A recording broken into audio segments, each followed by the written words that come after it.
Jadi persoalan yang dihadapi oleh Bapak Lukas NMB, Gubernur Provinsi Papua itu persoalan sesungguhnya persoalan orang asli Papua, bukan persoalan Bapak Lukas NMB.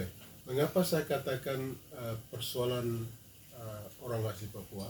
Karena ini persoalan harkat dan martabat kemanusiaan orang asli Papua yang dilecehkan, yang dihina, dan direndahkan dan dikriminalisasi. Jadi dalam situasi kriminalisasi Bapak Gubernur Papua Lukas NMB itu sudah merupakan kriminalisasi penduduk orang asli Papua.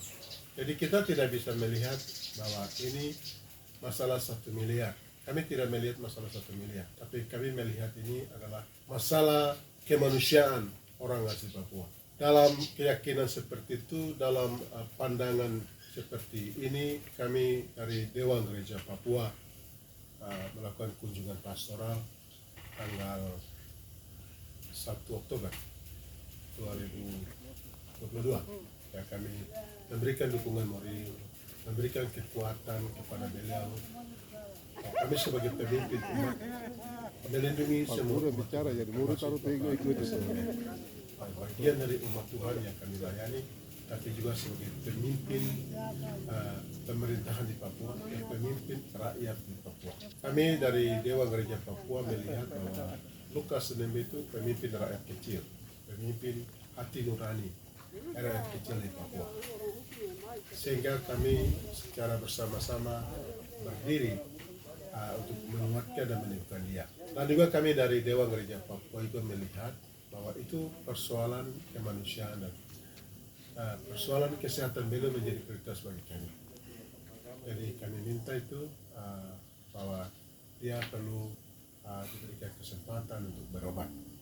Bila perlu dokternya dari Singapura itu bisa didatangkan untuk berobat.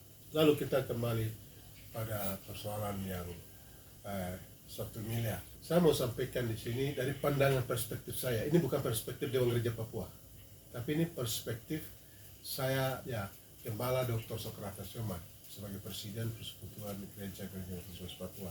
Pandangan saya itu ada sekitar 7 alasan. 7 alasan yang Jakarta gunakan untuk mengkriminalkan atau gratifikasi mereka. Padahal ini 1 miliar itu adalah uang pribadi Bapak Lukas NMB Gubernur Papua.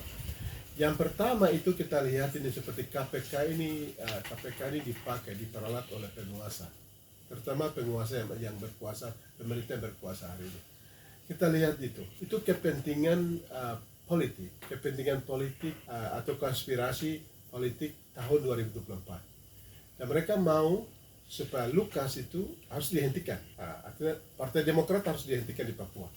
Itu yang saya melihat. Jadi mereka sepertinya Lukas itu lebih kuat di Papua sehingga dia harus dihentikan dengan mengkriminalisasi dia. Itu hal yang pertama saya melihat. Yang kedua, alasan kedua, mengapa Jakarta penguasa mereka menggunakan KPK untuk alasan pembagian dana 8 triliun. Karena Bapak Gubernur Provinsi Papua, Bapak Lukas NMB tidak mau membagi dana 8 triliun. 8 triliun dan Jakarta minta, penguasa minta supaya dana 8 triliun harus dibagi pada DOP, daerah otonomi baru.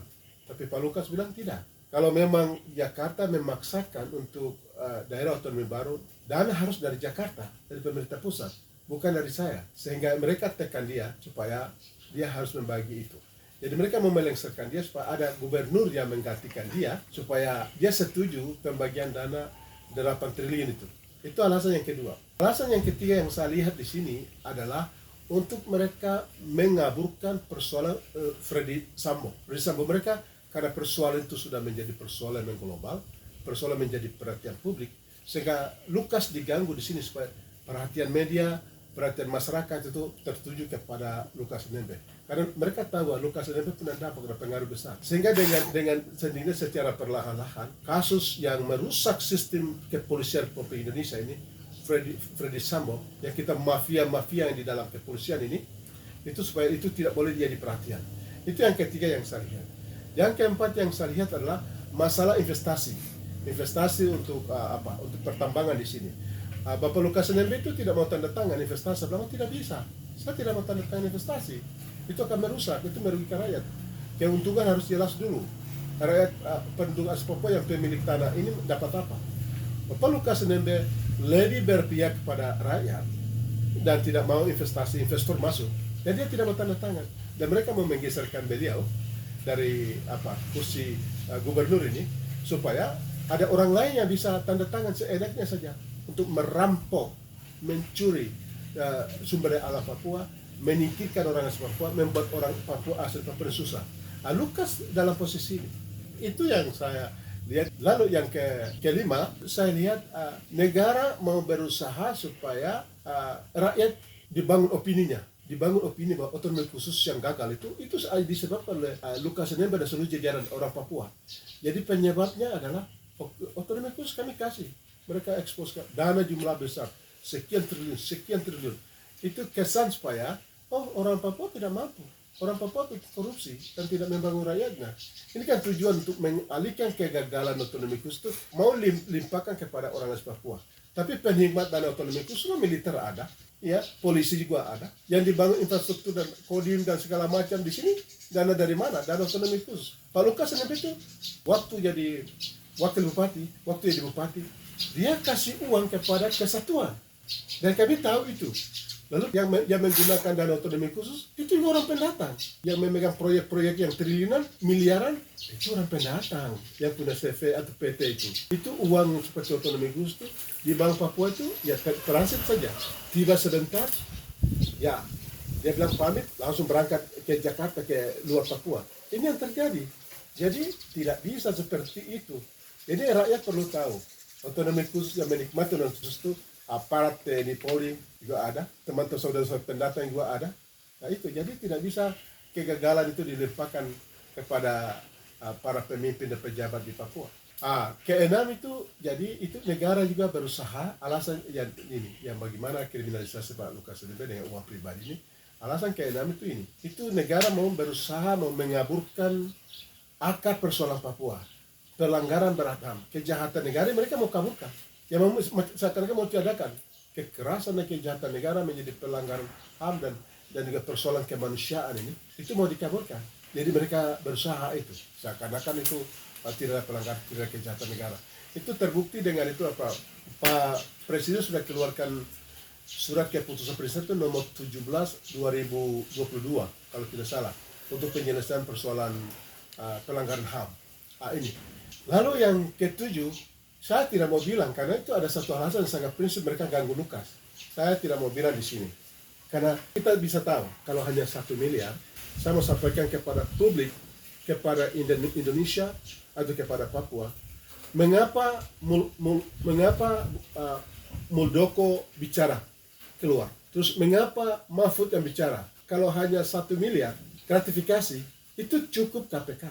Tapi sekarang pertanyaannya adalah mengapa Mahfud yang muncul? Mengapa Muldoko yang bilang ancam, dia teror publik? Oke, kalau tidak, ya saya kerahkan TNI bila perlu. Ini ada masalah. Saya tidak perlu bicara di sini. Hanya saya mau kasih tahu kepada penguasa bahwa kami tahu alasan apa seperti itu. Kalau ada masalah, saran saya, mari pemerintah Republik Indonesia, mari berunding di rakyat Papua. Itu solusinya, bukan tekan-mekan, bukan mau singkirkan Pak Lukas NMB. Ini keliru. Persoalan Papua itu persoalan yang berdimensi global. Persoalan sudah menjadi persoalan berdimensi global. Persoalan tentang persoalan kemanusiaan, persoalan keadilan, harkat dan martabat kemanusiaan, persoalan kesetaraan, dan persoalan kedamaian. Itu persoalan yang berdimensi global. Sehingga harus diselesaikan dengan melibatkan komunitas global juga. Jadi bukan dengan menekan pada orang yang sakit, dipaksakan dengan uang pribadi lalu dipolitikkan, uang pribadi lalu dikriminalkan seperti ini. Ini yang saya lihat, itu pandangan saya.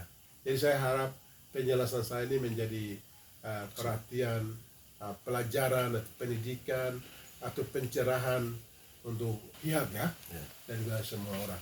Terima kasih.